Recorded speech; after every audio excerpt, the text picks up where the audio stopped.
Hi, I'm Josh and today I'm making some of my fresh garlic puree.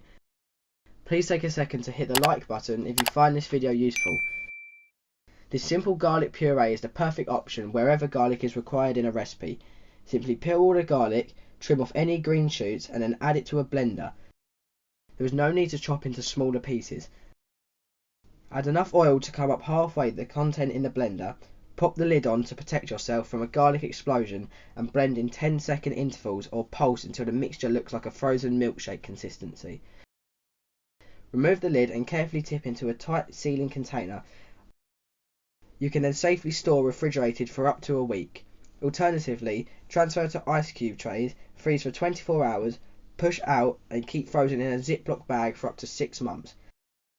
Please remember to like, comment and subscribe, and check out this and many more recipes on my website at thecurrykid.co.uk.